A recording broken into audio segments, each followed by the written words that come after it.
My plan was to always be a doctor. And I had a traumatic brain injury in high school. I was a cheerleader and I had a traumatic brain injury that left me with epilepsy.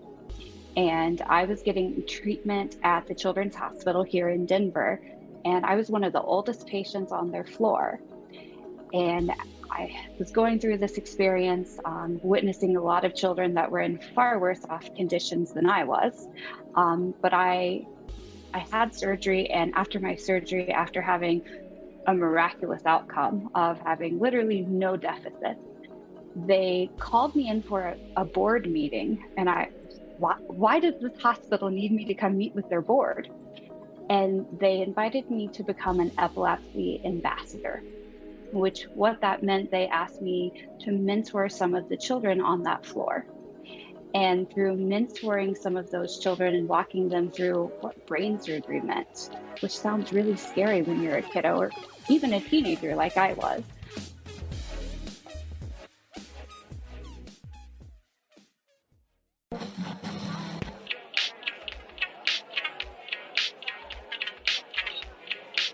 Welcome to the Paul Croswell audio experience.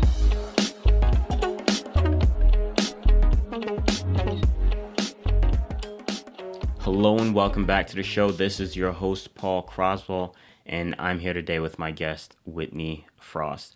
Whitney is a licensed professional counselor and author based in Colorado with a truly inspiring story.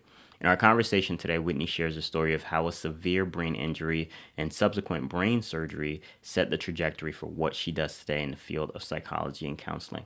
We also talk in depth about her two new books on borderline personality disorder and bipolar disorder, both of which serve as prompted journals, meaning they are really, really useful and helpful tools, whether you are the caretaker of someone who's navigating these diagnoses or you yourself have been diagnosed with one of these and you're trying to figure out how to still live a normal life, which, as you'll learn in this conversation, it is very much a possibility.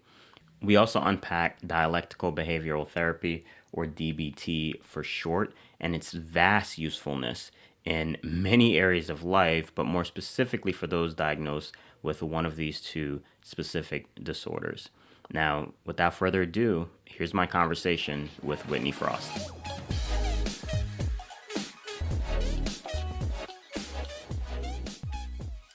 Whitney, welcome to the show. Thank you, Paul. Absolutely. Now, I like to start each of these conversations simply by asking, how are you today? How's your day been? Today's been a good day. It's pumpkin spice latte day. That My is favorite day of the true. year. Talk to me about that. I mean, it's 90 degrees here in Denver, so I sound like a crazy person, but I am excited about pumpkin spice latte day. I know it is a very anticipated day for a lot of folks. So I'm happy to share in that joy with you. I'm in South Carolina and I haven't even checked the weather. Oh, look, it's 90 here too. So it is just It is hot. still summer. It is very much still summer. Um, so yeah, I'm excited about that with you. Have you had one yet? Have you gone out to get yourself one? I have not gone out to get one because I've been with clients all day, but my dear husband went and got me one this morning. Oh, that's so wonderful. He said he braved the line and it was quite intense. That is true. That that is a line to brave. It's not like normal days. No, he said it was very intense. Oh man. Well, we have a lot to talk about that includes more than just pumpkin spice lattes, which you never know. Maybe we'll circle back to that. I'm sure it'll probably come up again. I have a I lot of opinions. but let's start with counseling because you're a counselor. You've been walking with people, and really helping them to, in my opinion, live their healthiest lives, right? Because if you're mentally and emotionally healthy, then you're in a position to make better decisions for your physical health, and that's my Absolutely. opinion. But how long have you been in the field of counseling? How long have you been doing this? I took my very first therapist job in 2013. Before Nice. that, I was a social worker in a geriatric facility. Very nice. Yeah. And what inspired your decision to go into counseling? Was it something you were always interested in, or something that you kind of fell in No, love with after a while? my plan was to always be a doctor. And I had a traumatic brain injury in high school. I was a cheerleader, and I had a traumatic brain injury that left me Mm. with epilepsy. And Wow. I was getting treatment at the Children's Hospital here in Denver. And I was one of the oldest patients on their floor. And I was going through this experience, witnessing a lot of children that were in far worse off conditions than I was. But I had surgery, and after my surgery, after having a miraculous outcome of Wow. having literally no deficit, they called me in for a board meeting. And why does this hospital need me to come meet with their board? And they invited me to become an epilepsy ambassador, which what that meant, they asked me to mentor some of the children on that floor. Mm. And through mentoring some of those children and walking them through what brain surgery meant, which sounds really scary when you're a kiddo or even a teenager like I was, I really Or for learned some adults, I'll add. I mean, it's absolutely just it's scary. brain surgery is scary. So through, mentoring some of these kiddos and walking that path with them, I learned that I need to be in a helping field that doesn't include being a doctor. Not to mention my memory was not good. Yeah. Going into some of these classes, like anatomy and physiology and having to recite things very quickly. I couldn't do it anymore. Yeah. So I Was that a realized that I result need of the injury? it was. My memory just changed. My learning style changed. I was not in a position where I could go in and learn something very quickly and then regurgitate it, almost instantly. So my learning style really changed. I learned how, oh, I need to write my notes. I can't, listen to a lecture and then remember it in a month to take a test. So that was really the only result of my epilepsy. But having my brain surgery, I have no deficits. And I use that as a motivator every day in the work I do. I was given a Yeah. second chance at life. Can I just ask you, for the sake of everyone listening, would you explain a little bit what you mean when you say you had no deficits? Sure. When I was getting ready to have my surgery, they're having you sign all these consents and telling you what could or couldn't happen. And I'm sitting there listening and hearing everything from I could lose my vision, my Mm. personality could change, I could have word finding deficits, die, laundry list of things that they Wow. explain as deficits. And they do all of this neuropsychological testing on you before surgery and then about a month or two after surgery to see what did we mess up in there. And Hmm. after my surgery, we learned that they didn't mess up anything. My memory, my attention, and my IQ all increased after my surgery. I Yeah. did not have any personality changes. My vision didn't go away. I'm good. That's so amazing. It is. I'm very thankful. Yeah, and so that led you into, well, it kind of stumbled you into to discovering this passion of working with and walking with children, which led Yes. you into social work. Led me into therapy. Okay.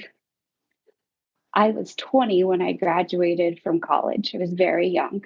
And here in Colorado, you have to be 21 to go to graduate school for mental health because of some of the licensure that you need while you're in grad school.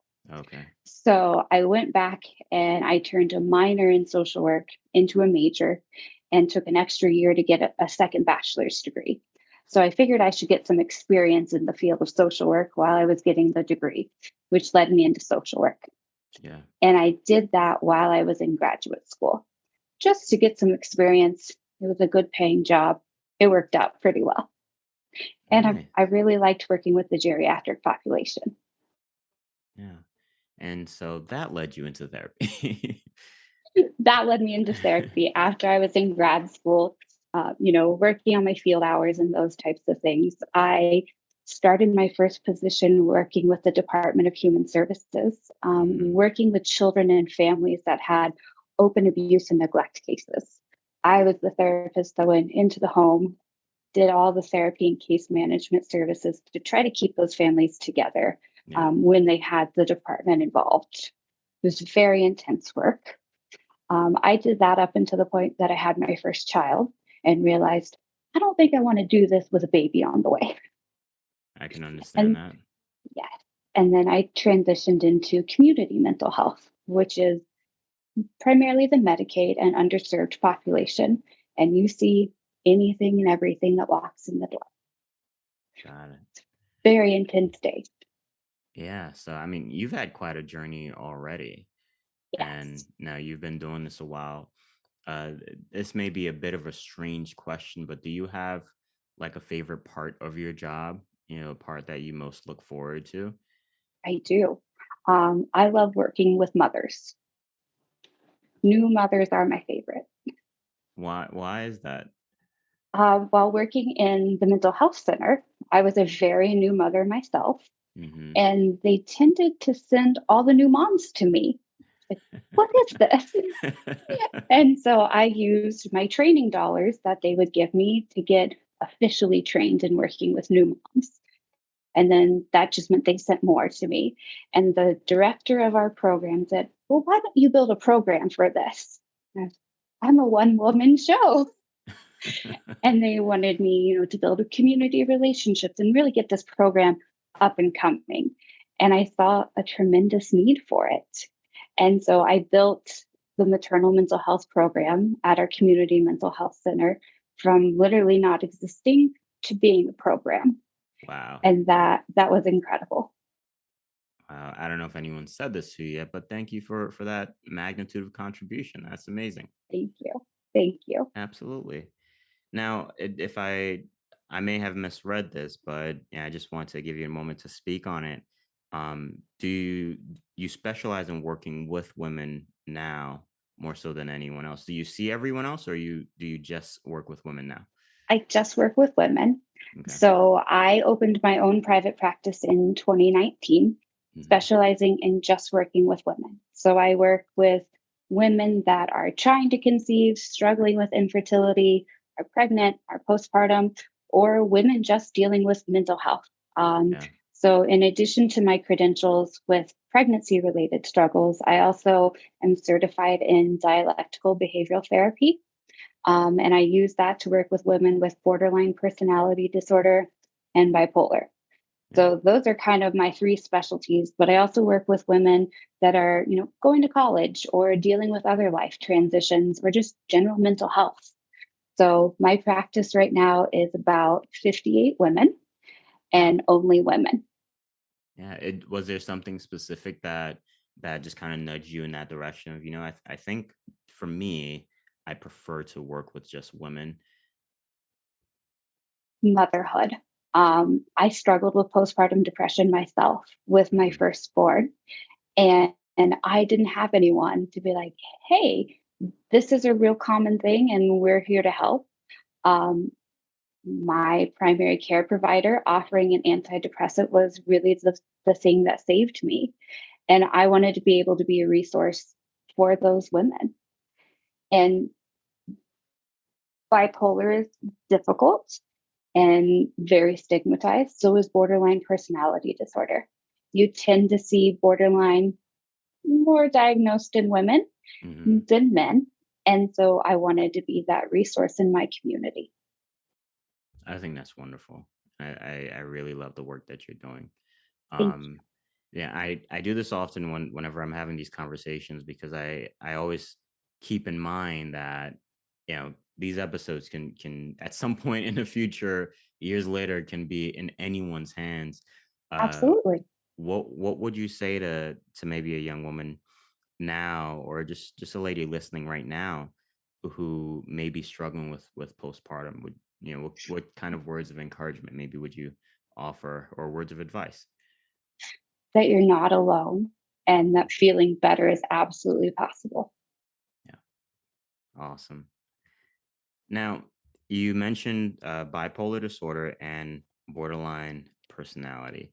And you recently released two books on these topics in a prompted journal structure, and we're going to get into that because I think there's a lot of power in that. But just to preface or kind of set up the rest of our conversation, would you take a moment to define these terms for us? So let's start with bipolar disorder, which I think Sure. more people would probably be familiar with, and then we'll Absolutely. discuss borderline. Sure. Bipolar disorder is a mood disorder. Tends to be genetic, and typical age of onset is usually in your early to late 20s. Anyone can have it. Tends to run in families, though. Stressful situations tend to bring it on, but we tend to see it, fluctuations in mood between depression, mania. Mania, people tend to think that mania is, an elevation in mood, doing really impulsive things. Mania can also be a lot of anger and being upset with people and acting out in ways that you don't typically act out. There tends to be a lot of crossover, though, with borderline personality disorder. Borderline personality disorder is a personality disorder. It's not genetic. We believe that it's environmentally created. You tend to have people that are very highly sensitive to their emotions and their environment, and they're in an environment that's very invalidating for that. So this is where they grow up in an environment that's telling you, stop crying all the time, pull yourself up by your bootstraps, just get over it. And that's really invalidating for them. So that culmination of events creates borderline. Where you see some crossover and where it kind of gets difficult to diagnose between the two is both can be very impulsive. Both can have difficulties with relationships. Both can have difficulties with sleep. So it can be very difficult to kind of tease those apart. So it takes someone very skilled to be able to diagnose and differentiate between the two. Okay. And I think that's very important to mention because uh, more and more today, there are a lot of folks who are self-diagnosing, whether Yes. it's WebMD. I literally had a conversation with my friend yesterday. We were just laughing because when we're in college and you jump to WebMD, Of course. he's a professional bodybuilder, and Okay. so he started to experience some stuff that he didn't recognize, and so he jumped to WebMD, and of course Of he was course. convinced he was dying. Yep. I had someone come to me a few weeks ago with a diagnosis from Dr. Phil. And I I'm apologize not for even laughing. I kidding. apologize for Oh, laughing, but I laughed. She laughed. She's like, I think I I have this disorder because I saw it on Dr. Phil. First of all, Dr. Phil's still on. And okay, let's talk about this professionally. Yes, and it is so very important. And that, that was one of the questions that I did want to bring up. Uh so that you can actually speak a little bit into it because again, I think it's necessary. Um are these disorders, these diagnoses, things that people can uh are there ways for people at home to be sure that they have these things without the help of a professional diagnosing them?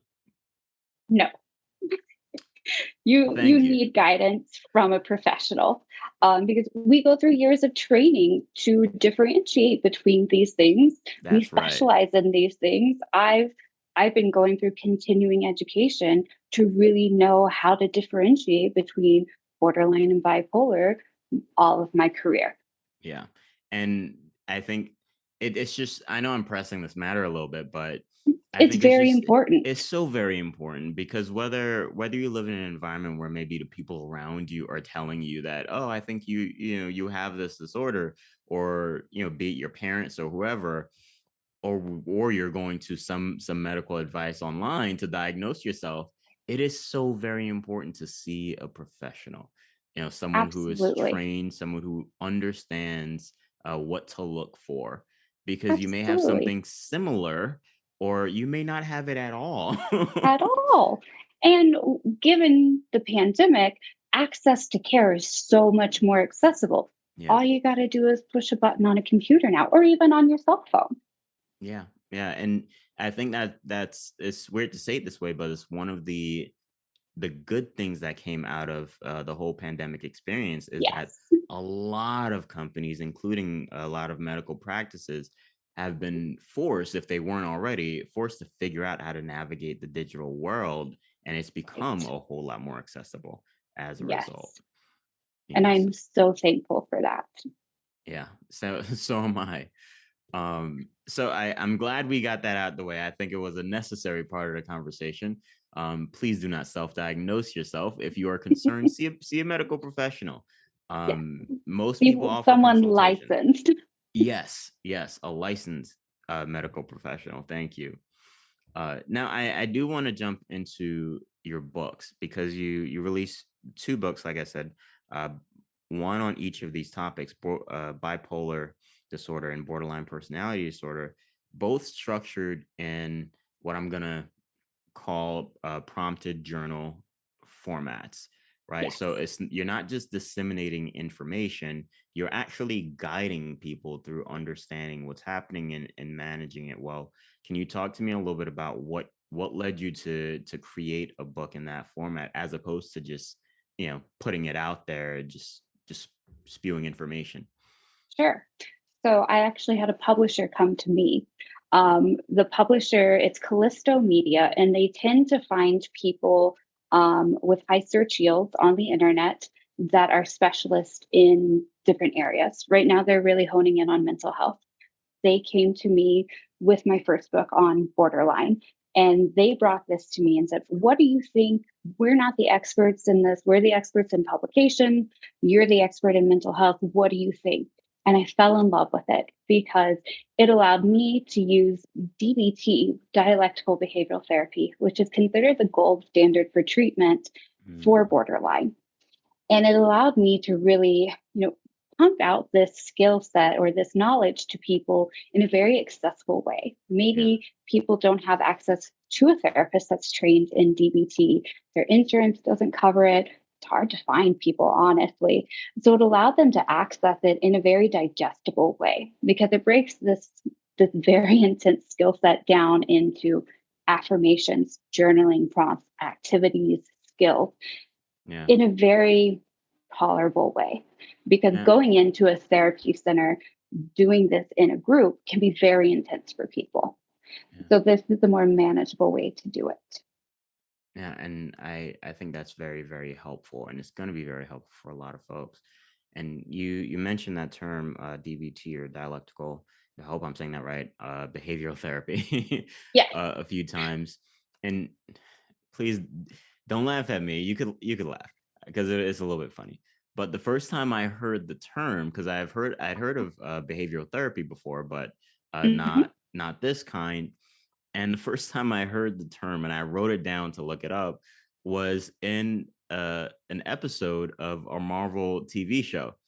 Um, Oh, so She-Hulk, I don't know if you've watched it. In the very first I have not. episode, the Hulk actually says, he defines, okay, this is what I'm doing. This is what it's called. I like to go behavioral therapy, and that's the term he used. Whoa. So every time you said it, my very childish mind jumped back to that episode. My wife and I are big Marvel fans. And so it jumped back to that episode, and it just came out, I think, maybe 2 weeks ago. So would you take a moment, because now it's going to be a term that I think a lot of younger audiences are going to be somewhat familiar with. Would you Good. would you break it down a little bit as to what it is? Absolutely. So DBT was founded by Marsha Linehan when she was working inpatient with chronically suicidal patients. And it's founded on the premise of mindfulness, Hmm. distress tolerance, emotion regulation, interpersonal effectiveness.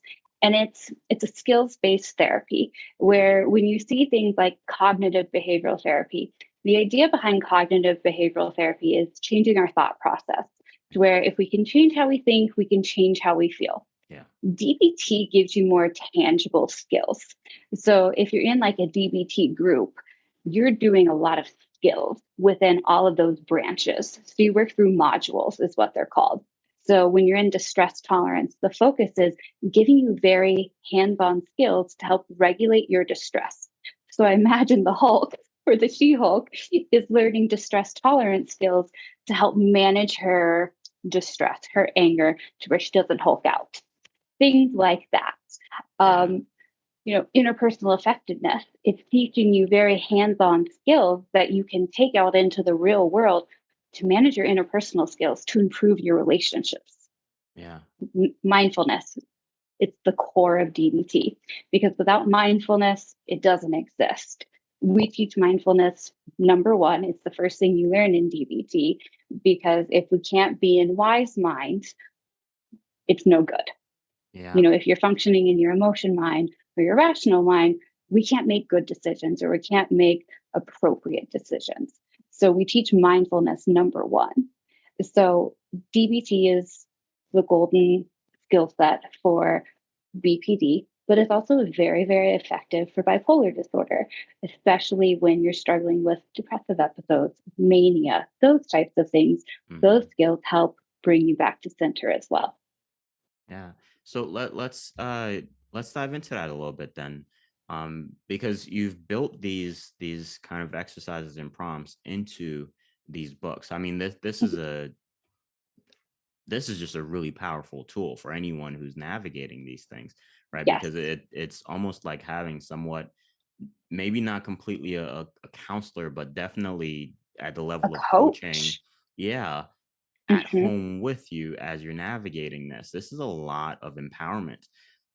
So with the specifically the book on bipolar disorder, Hmm. would you talk a little bit about how you've worked in, DBT into the structure of the book? What are some of the exercises that you walk people through in that book? Sure.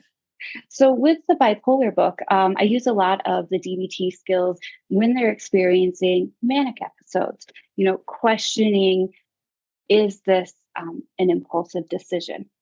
Writing out pros and cons of acting on their impulse Yeah. before engaging.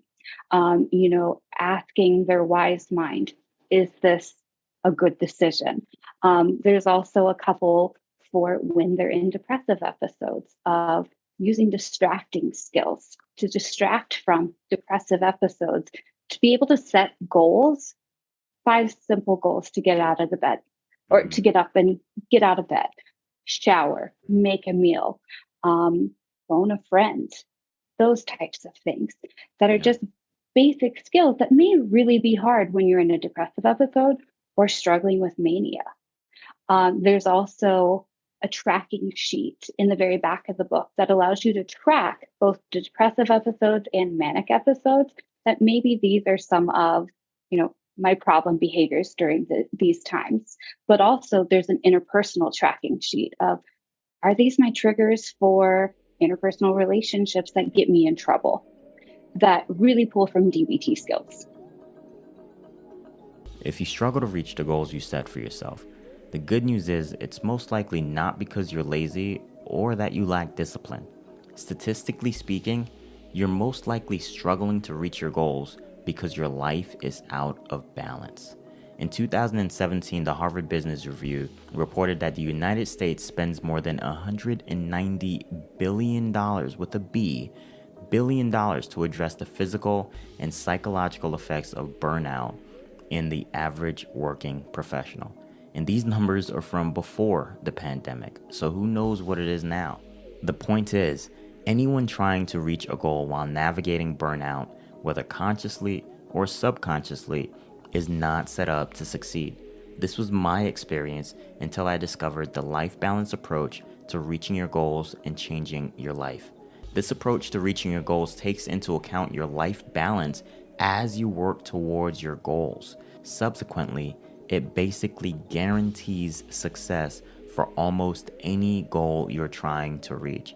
And I know that is a big promise, but it is very much realistic and very much possible. In my best-selling book, Life Balance, I outlined the principles of this formula.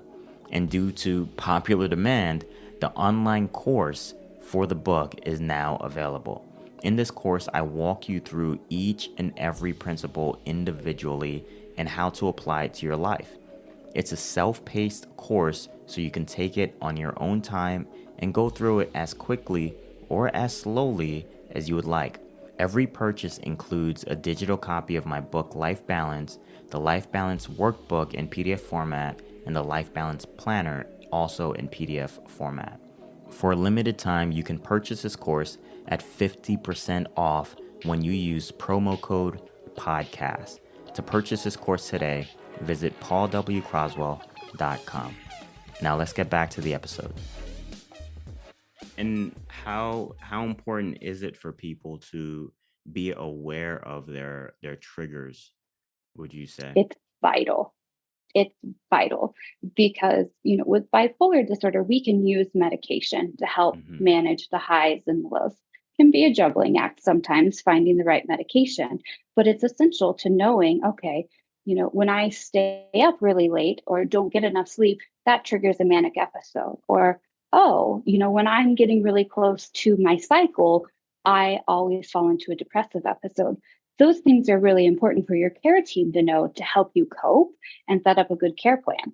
Super important.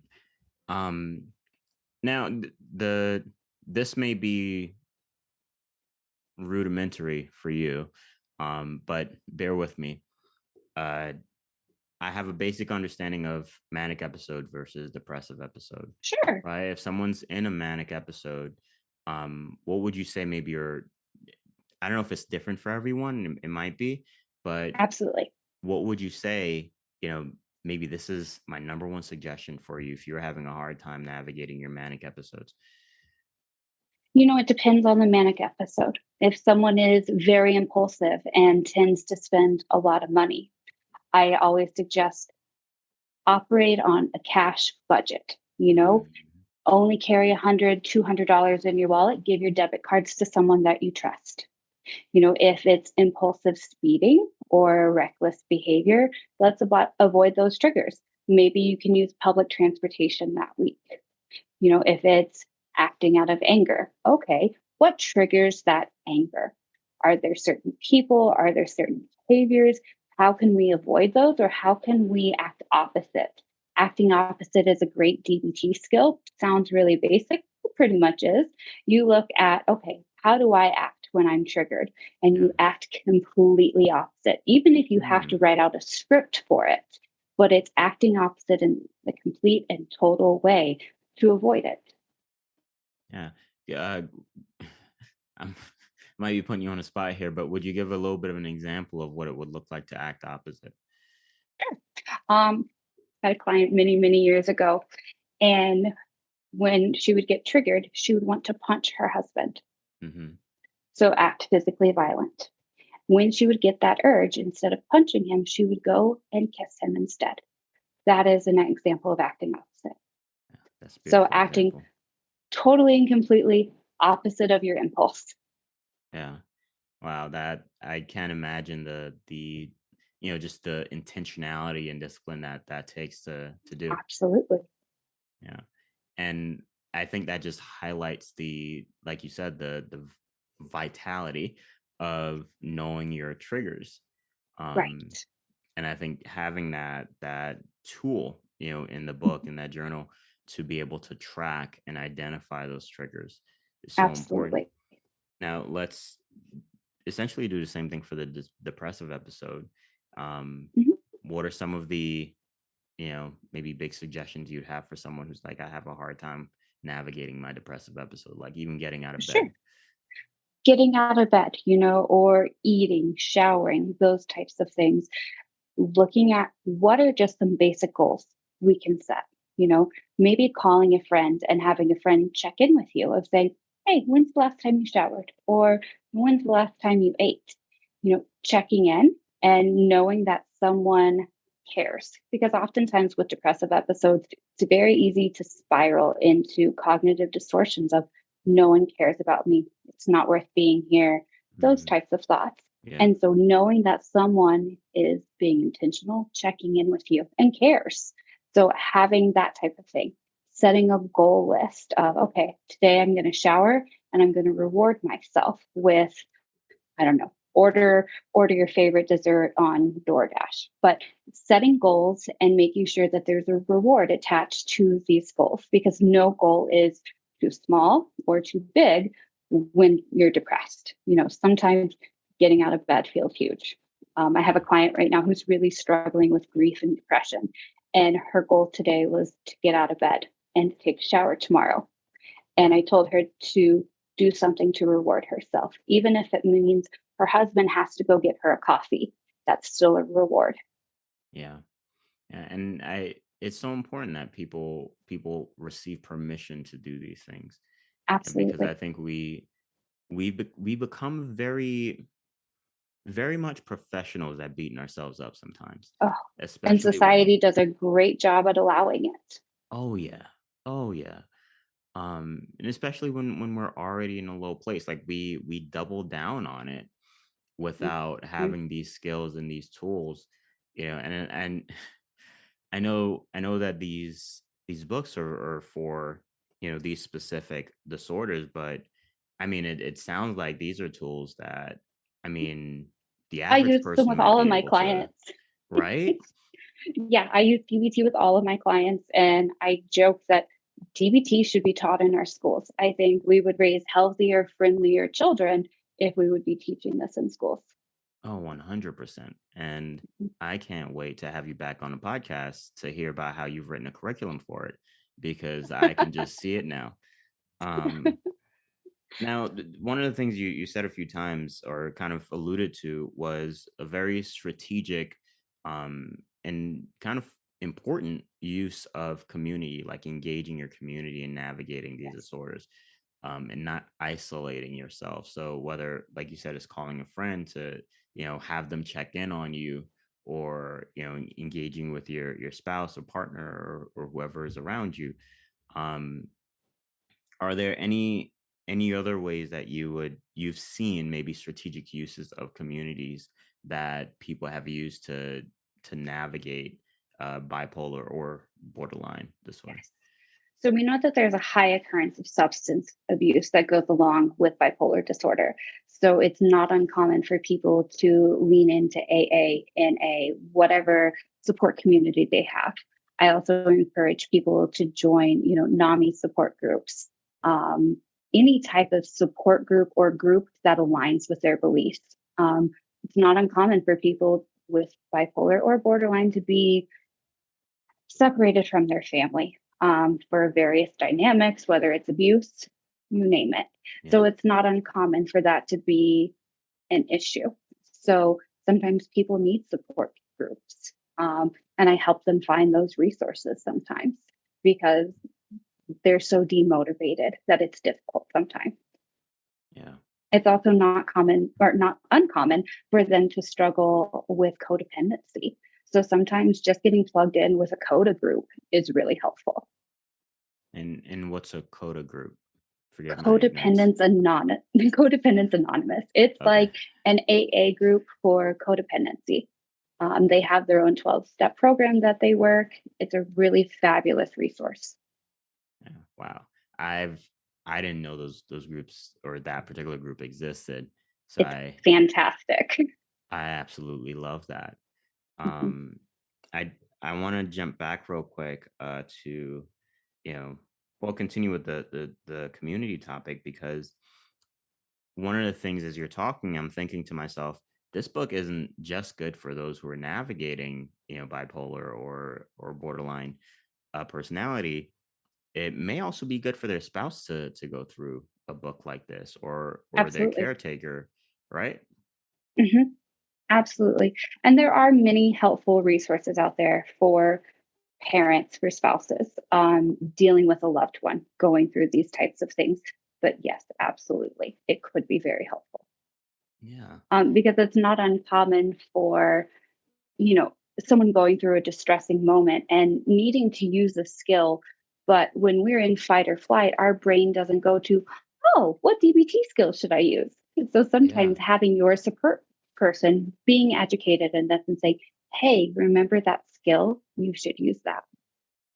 And that's exactly what was going through my head. Like someone who may find themselves, for example, in a depressive episode may have a hard time jumping directly to that box, of tools. But if the people Exactly. around them are equipped, or equip themselves, there's kind of an additional line of defense against Exactly. spiraling deeper, you know? Exactly.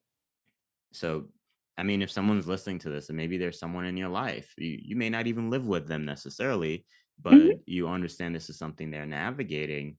I would recommend getting this. I think this is a powerful tool to educate ourselves, right? So that we can better care for the people we love, even if, Exactly. again, even if they're not, living in our house, but as we're interacting with them, or maybe you're the friend that they reach out to, to Exactly. check in on them.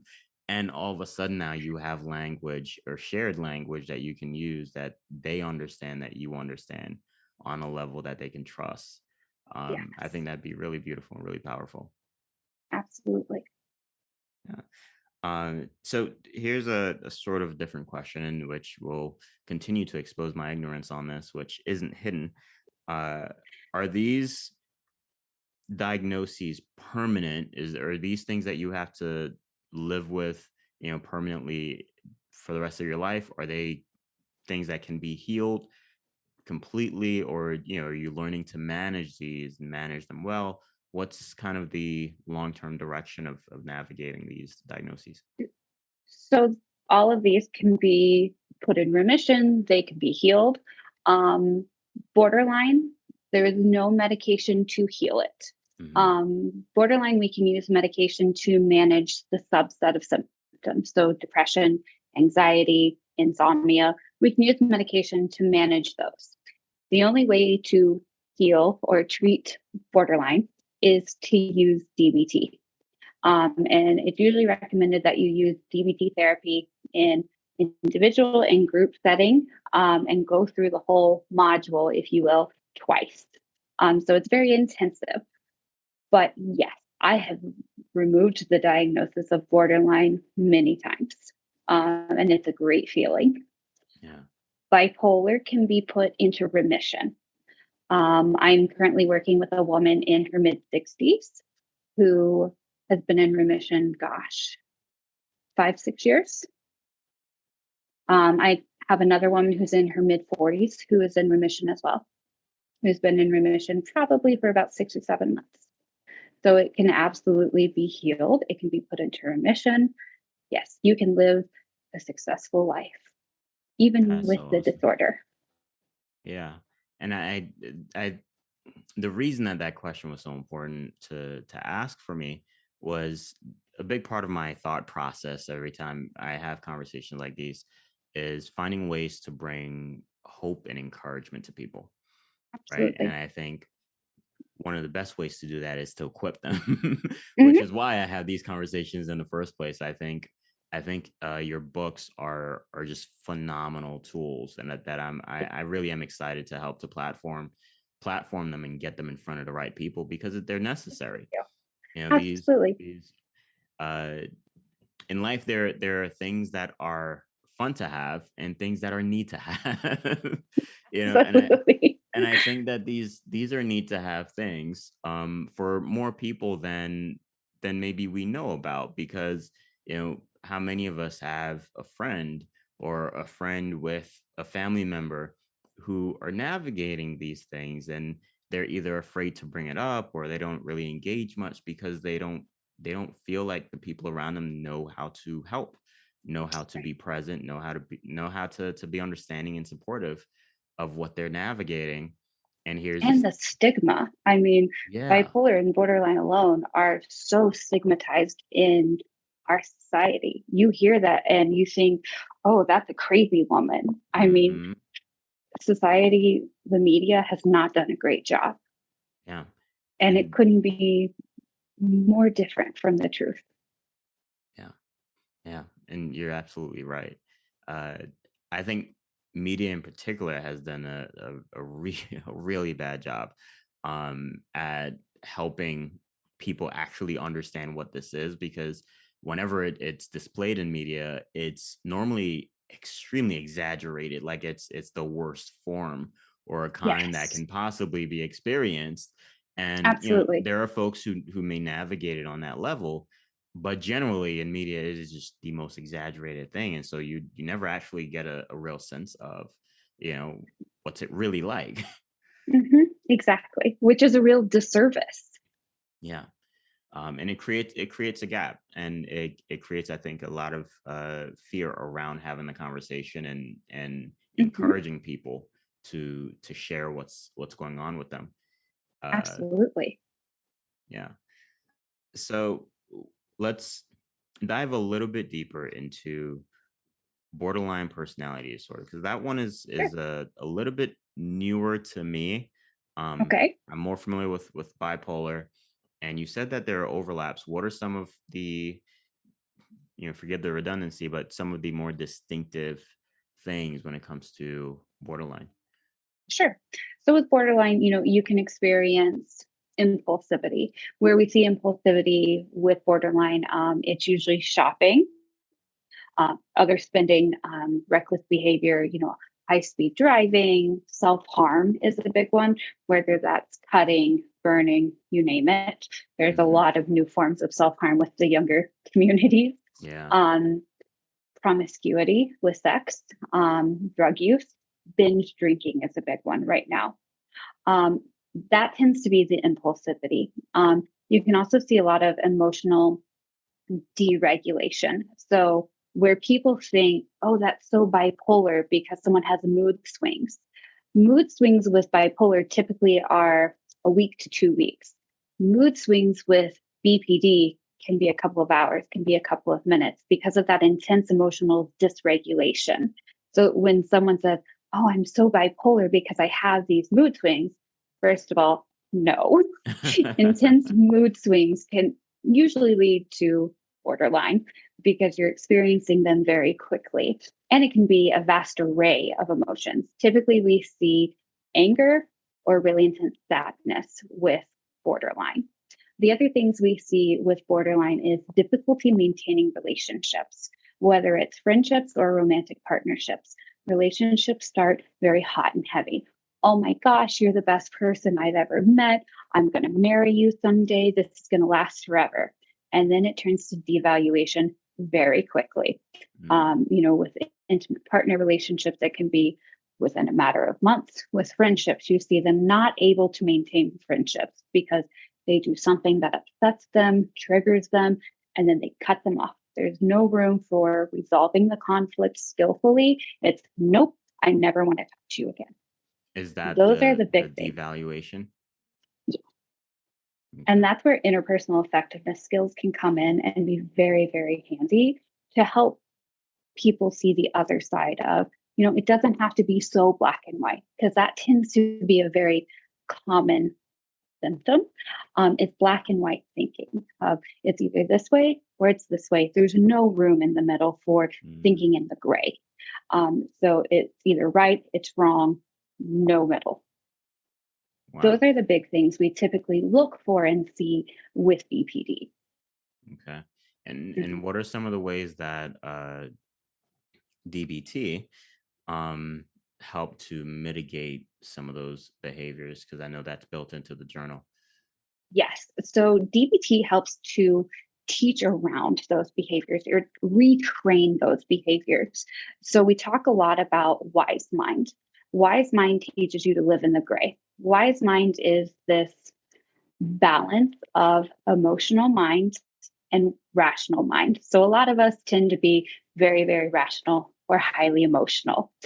And wise mind is kind of the bringing together the synthesis of those. And we talk about being in wise mind more often when we're making big decisions. Hmm. So life choices, buying a house, buying a car, those types of things. But we also encourage people to be in wise mind when they're making emotional decisions or life decisions about friendships, things like that. Yeah. Interpersonal effectiveness tends to help with relationships. So when people struggle a lot with relationships, that relationship volatility, interpersonal effectiveness skills really, really help with that. The stress tolerance skills tend to really help when we see someone struggling with self harm, impulsivity. Those are the skills we really, really lean in. And then emotion regulation. Emotion regulation helps with kind of everything. It helps managing your mood, It helps with impulsivity. It helps with the relationship skills. Because if we can keep you in an emotional homeostasis, if you'll have it, then we're not worrying about all of these things. And when we teach DBT, we teach all of those skills together to where they're learning all of these skills kind of back to back to back, to where they're equipped to go out into the world with all of these skills and manage these things a lot better. Yeah. No, that's amazing. That's amazing. Would you be able to, I don't know if you have either of the books in front of you right now, but to give maybe an example of one or two of the prompts Sure. in I do in not either have the one? books in front of me right now. I'm in the middle of moving, so I just packed my books away. Okay, that's no problem then. That's no problem. So one of my favorite distress tolerance skills that I give this to a lot of my clients with anxiety, actually. It's called the TIP skill. It stands for temperature, increased exercise, paired muscle relaxation. Mm. This one works by managing your autonomic nervous system and kind of telling your brain, whoa, chill out. You're not dying here. Calm down. So the T stands for tipping your temperature. And I giggle because it's a torture skill, but it works so well. You get a big bowl of ice, you hold your breath for 30 seconds, you stick your face in it. Oh And this wow. one tells you, it activates the dive response in your brain and it brings everything down very, very quickly. I had a client once that would have a panic attack every time she went into Walmart to go shopping. Mm. And I asked her, I was like, why do you keep going to Walmart then? She goes, because I don't want Walmart to win. And I'm like, I, okay. I So can she, appreciate that kind of absolutely, mentality. especially on the weekends. So when she'd feel her panic attack coming on, she would excuse herself to the ladies' dressing room, cover her face in ice packs, and it would do the same thing and bring her panic down. She Wow, could finish her trip, that's amazing. right? And I think mm, I forgive me if again anyone listening if I sound a bit redundant. I get really excited about this stuff Me because too. it's easy to overlook how simple Mhm. profound help can be. you know Absolutely. like something like that, where generally there's a lot of, you mentioned anxiety, there's a lot of anxiety, there's a lot of fear around how am I going to live my life, how am I going to do simple things like go grocery shopping at at Walmart. Ride the bus. Exactly. Mhm. And there are very simple, I'm calling them simple. I know for a lot of folks it might be a little bit harder, but Sure. they're very simple things that you can do, steps that you can take in small increments that can make such a big difference. Mhm. And that's one of the reasons I celebrate your work so much and what you're doing in these books. I personally know people who've navigated bipolar, and I really wish I had your book before.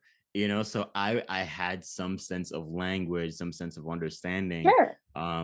about it and navigating it, and being present for them as they navigate it. uh it's just so very important, and so I really appreciate the work you do. Thank you. Yeah. The Uh rest of the skill is actually very easy as well. The yeah, I, continue. in, I'm sorry. increased exercise. When your heart rate is elevated, it's hard to have ruminating thoughts.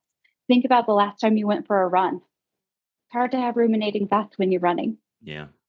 So it suggests elevating your heart rate for 10 to 15 minutes if you're capable of exercise. Yeah. Yeah. So there's that one, and then the Paired P. muscle relaxation. Yes. Um, in the book and online, you can find it. There's a script for paired muscle relaxation, and it goes from the top of your head to the tip of your toes. And it works on activating those muscles by squeezing them and then letting them go. And while you're letting them go, you say relax. And then the next one is paced breathing. Again, there's a Mm, script for that one as well. yeah. And as people are just going through these episodes, they're able to engage these Mhm. tools and get relief and help. Exactly. I love that. Now, here's a question for you. A little bit of a change.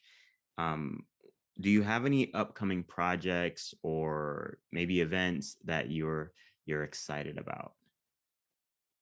Right now I do not have anything in the pipeline. My publisher is keeping me posted on any maternal mental health books. Oh, that's My, fun. I know.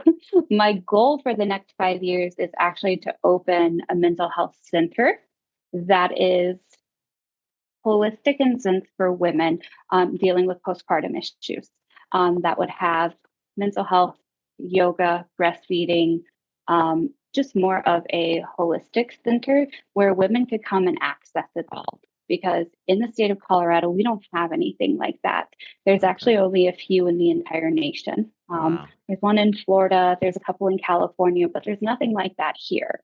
So that's my 5 year goal. Um, I actually went back to grad school to get a master's in healthcare administration to help me open the center. That's so amazing. That is exciting. So you do have Yes, some stuff coming up that at yes. least that's on your heart On that my that heart, you're on my excited mind about. constantly. Well, I really do hope that that happens. I think that'd be an amazing gift to give to your community. I Um, agree. Thank you so much for spending this time with me and sharing about, your life, your journey, and the help you're offering to people. I really appreciated this. Thank you for having me. Absolutely. If people want to find out more about you, about your work, or get in contact with you, what do you recommend? Where should they look? My website is probably the best way to find me, and that is Peaceful Journeys, TEACEJOURNIES counseling.com.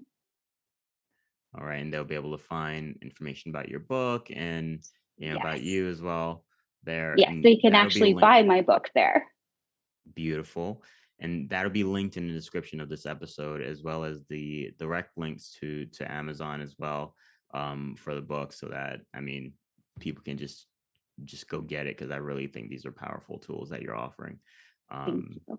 and I love this. I absolutely love this.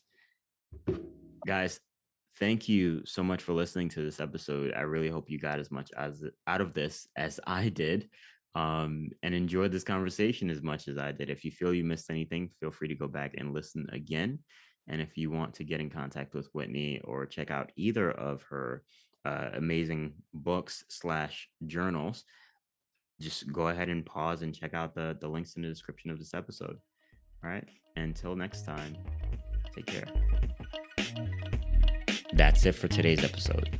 I truly hope you enjoyed the show.